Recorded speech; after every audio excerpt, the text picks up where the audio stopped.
We are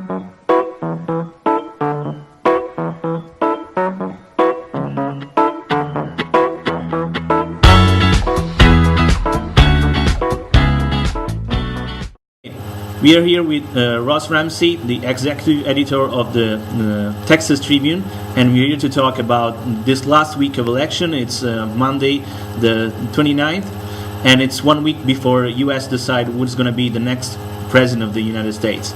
So, last month, no later than 1 month ago, Obama seemed to be pulling way ahead of Romney, and a lot of people actually were talking about that for Romney this was already a lost election. I mean, we remember Nancy Pelosi saying that everybody in Washington knew that Mitt Romney was not going to be president, but that changed suddenly, and right now the situation is pretty unclear.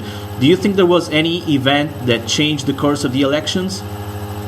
Well, people generally attribute the turn to the first debate. Barack Obama had a kind of a bad showing. Mitt Romney did a lot better than expected, and a lot of people looked at Mitt Romney and said, the guy's got some skills here, and this could turn the thing. American elections often close at the end. It's not, it doesn't happen every time, but it's often true that an election that looks like one or the other candidate has it won in September. Those races often come together at the end and appear to be very close at the end, and that appears to be what happened in this one. The numbers a week out still slightly favor Obama. In the American system, the popular vote is one thing, and Romney could easily win that. And that's the polls that you see most of the time leading into the election. They'll have it at, 51 for this guy and 49 for that guy. The one that matters, though, is the Electoral College. And most of the states are winner-take-all. So if you win in a particular state, you win all of that state's votes.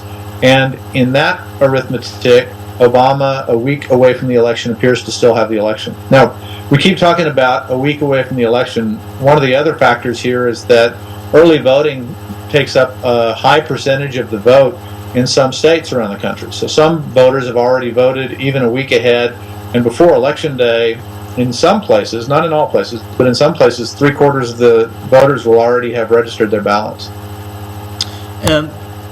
Of course, now we know that the situation is pretty much was going to be decided by a couple of swing states. Not a couple, but a few swing states.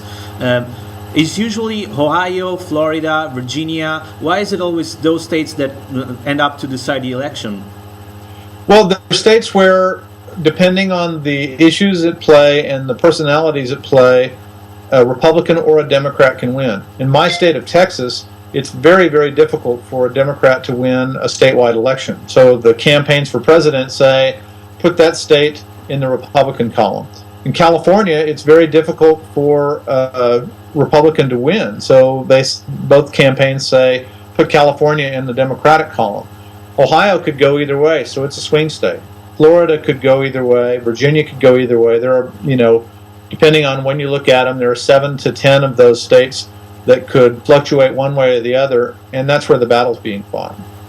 You said about the issues. What were the issues that shaped the course of the election for you, in your opinion? Well, I think the main question in this election is about the economy, and the Romney campaign has made much of the idea that the economy isn't getting better fast enough, that Romney is better situated to repair the economy than Obama is, that Obama has had enough time and hasn't done what he promised he would do. Obama, at the beginning of the 4 years in his current term, said he would have unemployment at a particular number and, sort of predicted how things would be at this point. And the economy hasn't caught up with those. Now, the Obama answer to that is that the economy is improving, that we had a much deeper depression or recession than people thought we did, and that it takes time to climb out of these things. So Romney says we need to change. Obama says let's stay the course. And the economics of it have been most of the race so far. Who do you think is going to give the best answers for the next 4 years? So who do you think has the best plan so far? Because here in Europe, we don't have a real chance to understand what the candidates are for. The Romney campaign has been criticized for not being specific enough about what it would do, just that it would be better at this stuff than the Obama campaign. I think Obama's, approach to this is pretty clear after the last 4 years. I think they would do more of what they have done. They think this is working, and so I think they'll pretty much stick with it. The problem in all of these things, as you know from some of the European economies, is all of the answers are hard. So in a political contest, the campaigns have said, this thing is messed up, or this thing is messed up, or this thing is messed up, but they know that the prescription for whatever solution they have is going to be unpleasant, so they've gotten a little bit vague there. Instead of saying we're going to raise taxes or we're going to cut this program or that program, they talk in more generalities.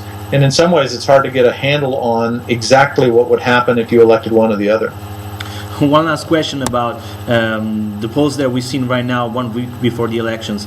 Basically, we are seeing a situation where Mitt Romney could get more votes on the national level, but Obama might get more votes on the state level. So we need more electoral colleges. It seems to me that always happened one time, and it was Al Gore against Bush. When Al Gore won more votes on the national level, but Bush won more states. Do you think that could be a situation that might happen as well in 1 week? I think it could happen. Right now it looks like the popular vote could go Romney's way. It looks like the Electoral College could go Obama's way. The one that matters is the Electoral College. That's how we elect our presidents. The other one is a point of interest. But the idea here is that, if Texas votes Republican, it doesn't matter by what margin it votes that way. It's an all or nothing election. So if Obama were to lose Texas by one vote, that's as big a loss for him in the Electoral College as if he lost it, 75 to 25.